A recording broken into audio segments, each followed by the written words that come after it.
말 안 듣는 아이들에게 부모들이 이야기합니다. 이놈의 새끼야, 정신 좀 차리라 하면서 등짝을 갈기는 시간들이 있잖아요. 이 나팔절 시즌이 바로 그런 시즌입니다. 잠자고 있는 교회, 잠자고 있는 성도, 또 주님을 알지 못하는 자들의 등짝을 스매싱 내리치는, 그래서 정신 차리고 깨어 주님께 마음을 두고 주님의 얼굴을 구하는 시간이 바로 이 나팔절 시즌인 줄 믿습니다. 나팔절의 마지막 나팔은 무슨 의미가 있다고 했습니까? 혼인잔치에 들어가는 혼인잔치의 의미가 있습니다. 장막절은 이제 천년왕국에 들어가 주님, 그 전에 이제 주님과 혼인잔치를 치르고 천년왕국에 들어가는 그림들이 그려져 있는데요. 이 마지막 나팔은 혼인잔치의 의미가 있습니다. 이 유대인들에게는 결혼식이 7단계로 진행되어진다고 말씀드렸죠.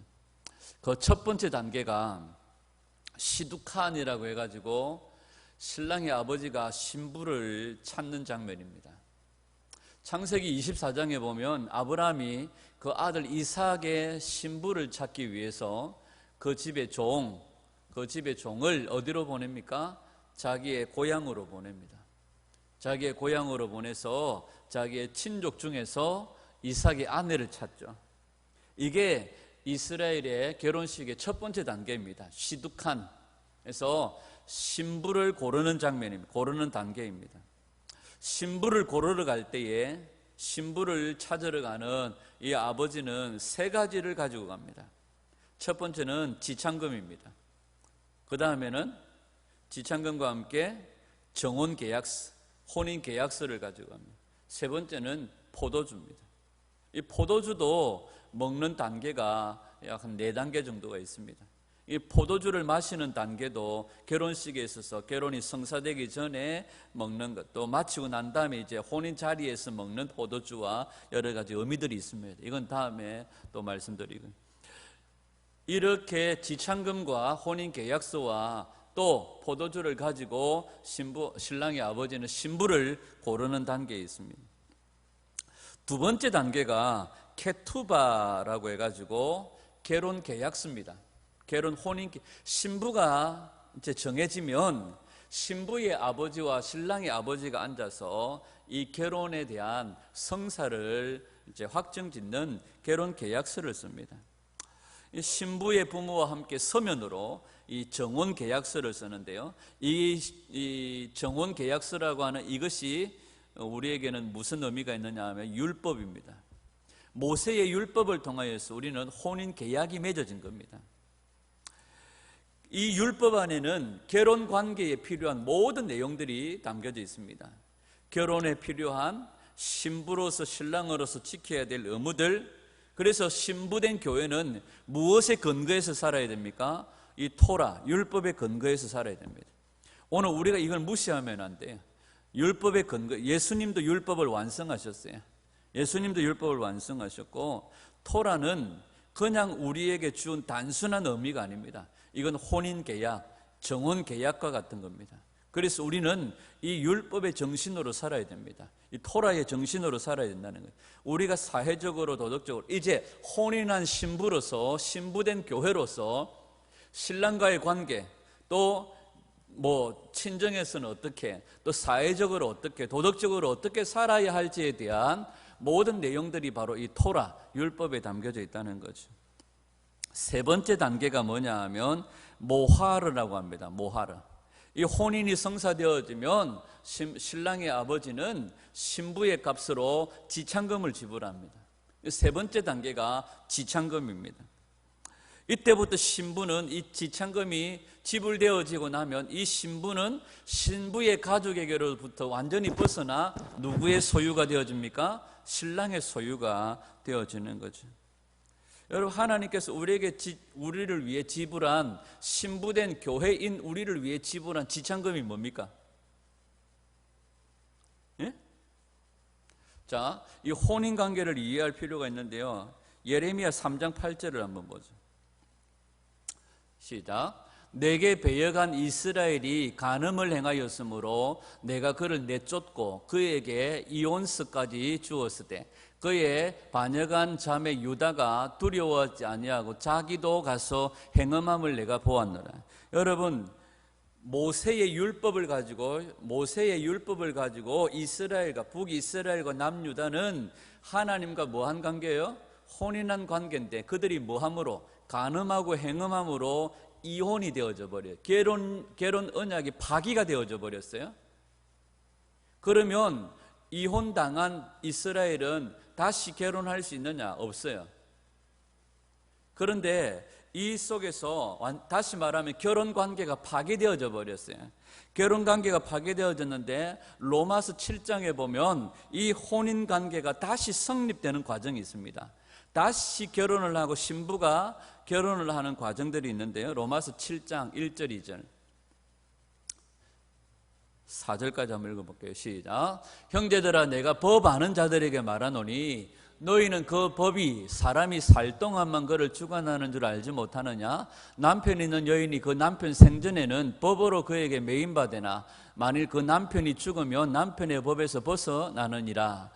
그러므로 만일 그 남편 생전에 다른 남자에게 가면 음녀라. 그러나 만일 남편이 죽으면 그 법에서 자유롭게 되나니 다른 남자에게 갈지라도 음녀가 되지 아니하느니라. 그러므로 내 형제들아, 너희도 그리스도의 몸으로 말미암아 율법에 대하여 죽임을 당하였으니 이는 다른 이 곧 죽은 자 가운데 살아나신 이에게 가서 우리가 하나님을 위하여 열매를 맺게 하려 함이라. 모세의 율법을 통하여 혼인 계약이 성사되어졌는데 이스라엘이 간음하고 행음함으로 결혼 계약이 파기가 되어져 버렸어요. 신랑이 살아있는 동안에는 이 여자가 다른 데 시집을 갈 수가 없습니다. 신랑이 죽으면 다시 시집 갈 수 있습니다. 신랑이 언제 죽습니까? 그래서 예수님이 이 땅 가운데 오신 거예요. 그래서 예수님이 이 땅 가운데서 아들 독생자가 와서 십자가에 죽으신 거예요. 그들이 결혼 계약서를 따라서 살지 못한 그 모든 죄를 대신 짊어지시고 예수님이 십자가에 죽으셨어요. 예수님이 죽으신 게 아니라 누가 죽으신 거예요? 하나님이 죽으신 거예요. 이거를 말미암아서 이스라엘 백성들에게 무슨 기회가 생겨져 버립니까? 다시 결혼할 수 있는 기회가 생겨져 버린 거예요. 부활하신 예수님은 새롭게 태어난 남자입니다. 여러분, 우리가 예수님과 함께 죽고 새롭게 태어날 때에는 내가 옛사람 그대로 살아가는 거 아니에요. 내가 옛사람이 죽어야지만이 내가 새 사람을 입을 수 있는 겁니다. 부활하신 예수님은 새롭게 태어난 남자입니다. 그래서 이 부활하신 예수님과 우리가 결혼할 수 있게 되어진 거예요.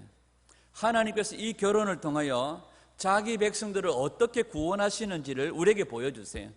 아니, 결혼 계약을 파기하고 행음하고 간음한 그 여자를 버려버리면 되잖아요. 하나님 버리시지 않으시고 그 여인과 다시 결혼하기 위해서 이 내용들이 어디에 나와요? 호세아에 나오잖아요. 행음하고 간음한 고멜을 위해서 호세아가 다시 뭘 가지고 가요? 돈을 가지고 가서 그 여자를 사내어 오잖아요. 이런 장면들이 바로 하나님이 우리를 위해서, 우리와의 혼인을 위해서 어떻게 일하셨고 어떻게 역사하셨는지를 우리에게 보여주는 거예요. 그래서 그리스도 안에서 새로운 결혼 계약서가 작성이 되어지는 겁니다. 이걸 성경에서는 다른 말로 뭐라고 불러요? 새 언약이라고 불러요.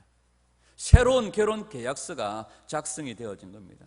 그리고 새로운 결혼 계약서를 작성하면서 신랑이 뭘 내놔야 돼요? 지참금을 내놔야 되잖아요. 그 지참금으로 신랑이 뭘 주셨어요? 자기의 몸을 내려놓으신 거예요. 자기를 십자가의 죽음으로 내놓으신 거예요. 그리고 죄악 가운데 일평생 죽기를 두려워하며 무서워하며 종노릇하는 자들을 건져내신 거예요. 이게 하나님께서 우리를 신부로 사시는 장면입니다. 예수님은 당신의 몸값으로 우리를 사신 거예요. 그런데도 바람이 나가 돌아다니면 가능성 없는 거예요. 예수님 당신의 몸값으로 우리를 사내신 거예요. 그래서 호세아가 그 고멜을 사올 때에 오늘로 말하면 예수님이 얼마에 팔렸어요? 은 30에 해당하는 금액을 주고 고멜을 사오는 장면들이 성경에 나오죠. 자, 네 번째 단계는 미커바라고 합니다. 혼인 계약이 성사되어지고 혼인 계약서까지 쓰고 그 다음에 지참금까지 지불이 되어졌어요. 그러면 미커바라고 해서 네 번째 단계는 신랑과 신부가 이 혼인 관계를 위해서 정결 예식을 합니다. 정결 예식. 침례를 받아요. 세례를 받는다는 거죠. 정결 예식을 치른다는 겁니다. 결혼이 이루어지기 위해서 혼인 계약서도 쓰고 지참금도 주었지만 이 과정을 통과해야 돼요. 무슨 단계가 통과해야 돼요? 정결 예식이에요. 침례, 세례입니다. 여러분, 우리를 위해서 신랑이 지참금까지 다 지불했어요. 그런데 이 과정이 통과되어져야 돼요. 정결 예식입니다. 예수님도 이 과정을 통과했습니다. 신랑도 이 과정을 통과했어요. 세례 요한에게 나오셔서 예수님 뭐라고 말합니까? 나에게 세례를 베풀어라. 아니, 어떻게 내가 당신한테 세례를 받아야 되는데 어떻게 내가 당신한테 세례를 베풀 수 있습니까? 그것을 통하여 뭘 이루는 겁니까? 하나님의 뜻을 이루는 거예요. 죄가 없으신데도 신랑 되신 예수님이 이 혼인 관계를 위해서, 우리가 결혼하시기 위해서 세례를 받으신 겁니다. 예수님이 세례를 받으신 시간이 엘룰월 1일이라고 얘기합니다. 여러분, 우리가 테슈바가 언제부터 시작합니까? 엘룰월 1일부터 시작합니다. 6월 1일부터 시작해요. 6월 1일부터 시작해서 7월 10일까지 40일 동안에 테슈바가 시작되어지잖아요. 그러니까 예수님이 세례를 받으시는 때가 엘룰월 1일이라고 말해요. 예수님이 세례를 받으시고 어디로 나갑니까? 광야에 나가서 40일 동안 금식하시고 마귀에게 시험을 당하시죠. 그 40일 동안 예수님이 금식하셨던 것처럼 유대인들 금식해요. 이게 테슈바 40일의 기간입니다. 엘룰월 6월 1일부터 30일까지, 그리고 티시리월 7월 1일부터 7월 10일 대속죄일까지 40일 동안 예수님이 광야에서 세례 받으시고 금식하셨던 것처럼 히브리인들도 그렇게 금식하며 40일간 금식합니다. 그 다음에 결혼의 단계 다섯 번째는 후파라고 합니다. 후파라고 하는 것은 신방이에요. 신방. 신랑과 신부가 살아야 될 신방을 얘기합니다. 그래서 정결 예식을 거치고 나면 신랑은 신방을 준비하기 위해서 떠나게 되어집니다. 예수님께서 우리의 처소를 위해서 떠나게 되어지죠. 요한복음 14장 1절에서 3절 말씀. 시작. 너희는 마음에 근심하지 말라. 하나님을 믿으니 또 나를 믿어라. 내 아버지 집에 거할 곳이 많도다. 그렇지 않으면 너희에게 일렀으리라. 내가 너희를 위하여 거처를 예비하러 가노니 가서 너희를 위하여 거처를 예비하면 내가 다시 와서 너희를 내게로 영접하여 나 있는 곳에 너희도 있게 하리라. 신랑이 뭘 준비하기 위해서 떠나요? 신방을 준비하기 위해서 떠납니다. 신랑이 신부를 위해서 신방을 준비하는데요, 바로 이게 주님이 죽으시고 부활하셔서 승천하신 것을 말씀하세요. 그러니까 예수님의 모든 생애는 무엇과 연관되어져 있습니까? 이 혼인잔치와 연관되어져 있습니다. 그리고 예수님의 모든 삶을 우리는 뭐라고 부르죠? 구속사라고 불러요. 예수님의 모든 역사는 우리를 구원하기 위한 구속사입니다. 예수님의 모든 일은 이 혼인잔치와 연관되어져 있습니다. 뗄래야 뗄 수가 없습니다. 그러면 후파, 신방이 준비되어지면 어떻게 하세요? 신부를 데리러 오는 겁니다. 자, 여섯 번째 단계가 마탄이라고 합니다. 자, 신랑이 후파, 신방을 준비하기 위해서 떠나면서 여섯 번째 마탄, 뭘 주고 가느냐 하면 성물을 주고 가요. 이 몽룡이가 사랑하는 성춘향이를 남겨두고 서울로 떠나면서 뭐라고 떠납니까? 내가 다시 돌아올게 하고 사랑의 정표를 주고 떠나는 것처럼 신랑 되신 예수님이 후파, 신방을 준비하기 위해서 부활 승천하여 떠나실 때에 신부에게 사랑의 정표로 뭘 주고 간다고요? 다시 돌아오겠다는 정표로 표식을 주고 가요. 그게 뭘까요? 성령님이세요. 다시 돌아오겠다는 표시로 우리에게 주신 선물이 바로 성령님이십니다. 성령님이 반드시 다시 오시겠다는 예수님, 신랑 되신 예수님을 우리로 하여금 기다리게 만들어요. 그래서 성령님이 하시는 게 뭡니까?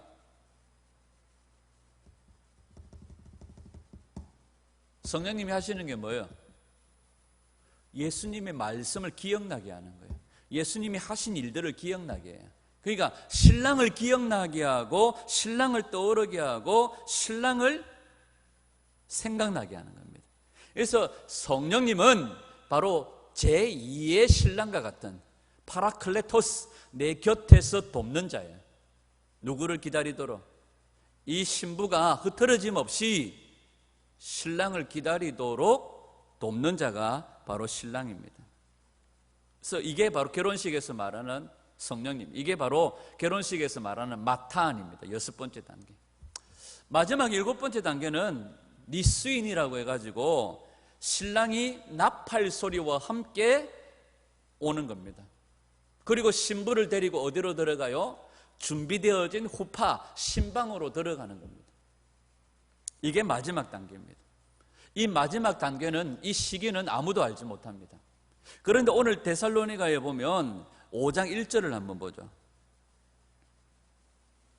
5장 1절 시작. 형제들아, 때와 시기에 관하여는 너희에게 쓸 것이 없음은. 이게 무슨 뜻이냐면 바울이, 야, 신랑이 언제 올지 우리가 어떻게 아냐, 그러니까 내가 이 이야기는 쓸 필요가 없다, 이게 아닙니다. 이게 아니에요. 때와 시기는 모르니까 내가 거기에 대해서는 할 말이 없다, 이 뜻이 아니에요. 징조와 계절과 해와 달을 통하여서 우리는 그 시기와 그 때를 계산해 볼 수는 있습니다. 그래서 우리가 해와 달과 별들의 움직임들을 주시하고 이 시대에 일어나는 일들을, 움직임들을 주시하면서 이 때가 어느 때쯤인지를 우리가 분명하게 깨닫고 깨어있는 것이 필요해요. 사도 바울이 야, 내가 때와 시기에 관하여서는 너에게 말할 필요가 없다 한 이유는 뭐냐 하면, 데살로니가 교회 성도들이 이 징조와 하나님의 사인과 계절, 하나님의 시전, 하나님의 시간표를 따라서 그 때를 분별하고 있었다는 거예요. 깨어 있었다는 거예요. 그래서 우리가 이 하나님의 정한 시간표에 우리가 초점을 맞추고 깨어 있는 것이 필요합니다. 하나님께서 절기를 따라 일하시니까 우리가 이 절기의 때에 하나님의 시간표에 하나님이 하실 일들을 집중하는 거예요. 예수님이 가시기 전에, 오시기 전에 이런 일들이 일어날 거라고 말씀하셨기 때문에 이 시대에 일어나는 상황들, 지진과 기근과 여러 가지 난리와 난리의 소문들을 보면서 뭐 하는 거예요? 아, 이쯤이겠다 하고 생각하는 거예요. 그러니까 이 데살로니가 교회가 하나님의 타임테이블을, 하나님의 시간표를, 하나님의 정한 시간표를 보면서 재림을 준비하고 있었기 때문에 나는 거기에 대해서는 더 이상 말 안 할게, 너희들이 잘하고 있으니까. 그러나 그 시간표를 너희들이 잘 아는 것처럼 이 시기가 어떤 시기다? 정신 차리고 깨어 있어야 될 시기다. 듣지 않는 자는 죽을 것이다. 그러나 듣고 깨닫는 자는 살 것이다. 이게 오늘 말씀인 내용들이. 그래서 우리가 하나님의 시간표, 하나님의 정하신 시간표에 때와 시기, 징조와 계절의 움직임들을 바라보면서 하나님의 사인을 발견하는 거예요. 그래서 우리가 그냥 멍청하게 예수 믿어서는 안 돼요. 동네 면장도 알아야 면장을 한다는데, 요즘 이장들이요, 얼마나, 밀양에는 어떤지 모르겠습니다. 요새 동네 이장이요, 경쟁률이 어마무시하게 치열하대요. 그래가지고 얼마 전에 누가 그러더니 자기 삼촌인가 누군가는요, 이장 선거에 4번이나 떨어졌대. 옛날에 동네 이장은 아무나 하는 줄 알았는데, 요새 동네 이장도요, 아무나 못한대요. 제가 아는 목사님이 우리 반여 3동인지 몇 동인지 모르겠지만 그 반여 3동에 아는 목사님이요, 그 마을 통장을 해요. 통장을 하는데요, 통장도 경쟁률이 얼마나 치열한지요. 아줌마들이요, 엄청나게 지원을 했더래요. 그래서 이 목사님이 사람들을 만나고 전도할 목적으로 통장에 지원을 했대요. 그래가지고 합격이 됐어요. 그래가지고 그날부로 반여 삼동 몇 통 통장이라고 자기가. 그래서 통장들 모임에 가서 이제 전도도 하고 이렇게 하죠. 여러분, 면장도 알아야 한다는 거예요. 우리가 이 마지막 하나님께서 이루시는 일들, 행하실 일들, 하실 일들에 대한 관심을 가지고 지켜볼 필요가 있어요. 특별히 어느 시즌에? 이 나팔절 시즌에. 이 나팔절 시즌은 무슨 시즌이라고 말해요? 주님의 재림 시즌이에요. 주님이 재림하시면 무슨 일이 일어납니까? 하나님의 심판이 있어요. 하나님의 심판이에요. 대속죄일은 하나님의 심판으로 들어가는 거예요. 여러분, 문이 닫혀버리면 그때부터는 무슨 일이에요? 한 번 죽는 것은 사람에게 정하신 것이요, 그 후에는 무슨 일이 있어요? 심판이 있어요. 아이고 문이 닫혔네, 에헤이 그렇잖아, 내년에 봅시다, 이게 아니에요. 문이 닫혀버리면 끝이에요. 끝장이에요. 그런데 오늘날 2000년 전에 성도들은 긴장감을 가졌는데 2000년 후에 성도들은 긴장감이 없어요. 자, 이 데살로니가 교회가요, 그 때와 시기에 관하여서 분별할 줄 아는 교회였습니다. 오늘 우리가 2절의 말씀, 주의 날이 밤에 도둑같이 이럴 줄을 너희 자신이 자세히 뭐하기 때문이라? 알기 때문이라. 데살로니가 교회는 알고 있었어요. 그러나 평안하다 안전하다 할 그때에 임신한 여인에게 해산의 고통이 순식간에 닥치듯이 예수님이 오실 것이다. 한순간도 방심하지 말고 깨어 주님의 재림을 준비해라. 그분은 무엇으로 오신다? 새로운 통치, 새로운 나라를 통치하실 만왕의 왕으로, 왕 중의 왕으로 오신다. 이게 나팔절 시즌에 우리가 주목해야 될 일들이라는 거죠. 우리가 그분과 함께 혼인잔치에 들어가게 되어지면 우리는 그 잔치에서 주님과 함께 마지막 포도주 잔을 마시고 혼인잔치에서 영광에 들어가게 되어지고, 이 땅에는 뭐가 일어나요? 이 땅은 심판으로 들어갑니다. 그래서 마지막 주님의 재림은 분리의 시간이에요. 양과 염소를 구분하고 구원될 자와 구원될지 못하들이 구분돼서 구원될 자들이 하늘로 주님께로 올라가고 우리가 주님과 함께 혼인잔치에 들어가게 되어지는 줄 믿습니다. 그래서 열처녀 비유처럼 뭐 하라고 말해요? 열처녀 비유에서는 깨어있으라고 말하지 않아요. 10명의 처녀들이 다 자불고 있어요. 그때가 아마 오후 예배 시간쯤 됐나 모르겠네. 자, 그 시간이 밤이라고 말하잖아요. 이 바로 7월 1일 검음날입니다. 가장 어두울 때에 누가 오세요? 왕이 오신다는 거예요. 열처녀 비유에서는 뭐라고 말해요? 깨어있으라기보다는 뭐라고 말해요? 기름 준비, 등 준비하라고 말하는 거예요. 준비되어졌는가 하는 겁니다.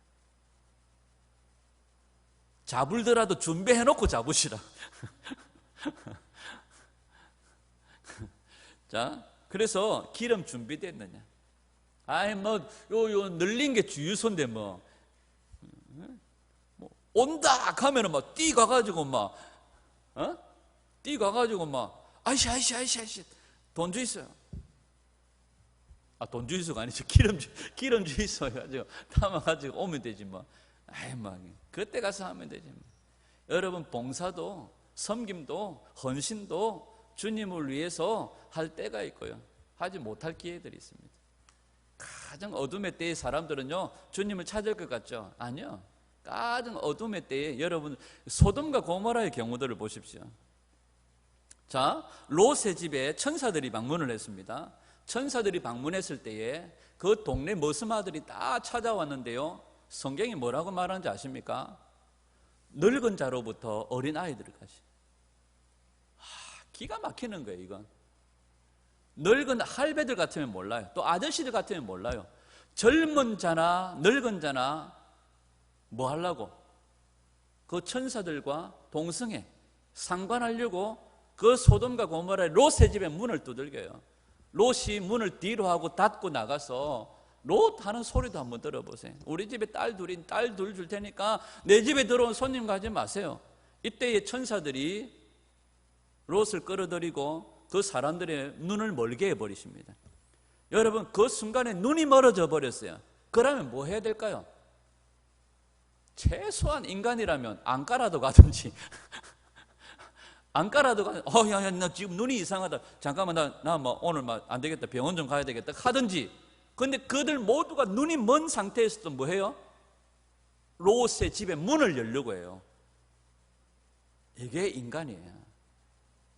눈이 멀어가지고 하나님이 치심에도 불구하고 문을 열려고 하는 이유는 뭐예요? 그들이 하고자 하는 목적을 이루려고 하는 거예요. 이게 인간이라는 거예요. 어두울 때에 나는 주님을 찾을 거야. 아니요. 밝을 때 안 찾는데 어두울 때 왜 어떻게 찾아?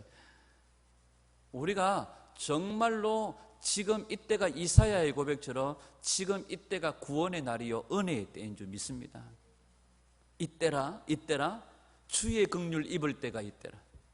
지금 바로 우리가 이 나팔 소리를 듣고 깨어서 준비하고 정말 내 기름통에 기름이 준비되어졌는지.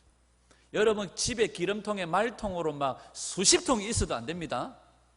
신랑을 맞이하러 나갈 때 기름등을 예비로 준비하고 가야 돼요. 집에 가질러 온 사이에 신부와 함께 문 닫아버립니다. 여러분, 후파 신방을 준비하기 위해 떠나셨던 주님이 다시 오실 것입니다. 무엇과 함께 오세요? 나팔 소리와 함께 다시 오실 겁니다. 그때 사람들이 외칠 겁니다. 신랑이 온다. 그때의 사람들은 우왕좌왕 난리를 칠 겁니다. 준비된 사람들은 그냥 신랑과 함께 혼인잔치로 들어갈 거죠. 그렇지 못한 사람은 집으로 뛰고 주유소로 뛰고 오만 대로 뛰어다니고, 우리가 좌우로나 우로나 치우침이 없이 이 나팔절 시즌에 주님의 다시 오심, 그분은 왕으로 오신다는 것을 믿고, 왕 중에 왕으로 오셔서 우리에게 새로운 창조로 들어가게 하신다는 것을 믿고 깨어 준비하는 믿음의 종들이 되시기를 축복합니다. 데살로니가 성도들처럼 이 때와 시기에 깨어있는 자들이 되기를 원해요. 이거 목사님, 그 시기는 아무도 몰라요. 그 건드리면 안 돼요. 건드리지 마세요. 그러나 하나님의 시간표에 집중하세요. 앉아서 주판 튕기지 말고 뭐 하는 거예요? 그 시간은 회개하는 시간이에요. 우리가 깨어서 주님 앞에 회개하는 시간이 바로 이 시즌인 줄 믿습니다. 회개밖에는 없어요. 예수님이 우리 죄를 기억하세요, 안 하세요?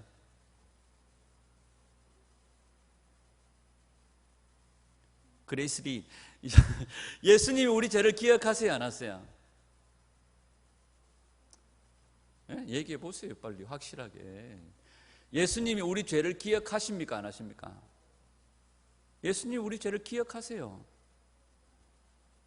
회개하면 동이 서에서 먼 것처럼 잊어버리시고 어떻게 하신다고 말해요? 등 뒤로 던져버리신다고 말씀하세요. 회개하면 여러분, 우리가 정말로 주님의 긍휼을 구하며 주님의 자비를 구하며 회개해야 될 때가 바로 이때입니다. 아멘. 이번 주 안에 오실지 모르니까 이거 목사님 이번 주에 안 올 겁니다. 이 마음이요, 사람들이 2000년 동안 가졌던 마음이에요. 이거 뭐 이번 주 오시려면 아직 예수님이 해야 될 일들이 많고 아직 이루어져야 될 일들이 많습니다. 그럴 수 있습니다. 그러나 내 영혼이 오늘 저녁에 불림을 받을 수 있어요.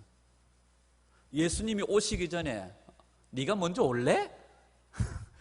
주님이 이 땅의 종말 이전에 내 개인의 종말이 올 수 있다고요. 그래서 우리가 뭐 해야 되는 거예요? 준비해야 되는 거예요. 내 코에 호흡이 있다면 이 시즌을 우리가 이 때와 시기에 중요하게 깨어서 기름 준비됐는지 등 준비됐는지 우리가 준비하고 또 준비하고, 다른 준비가 없어요. 회개하는 겁니다.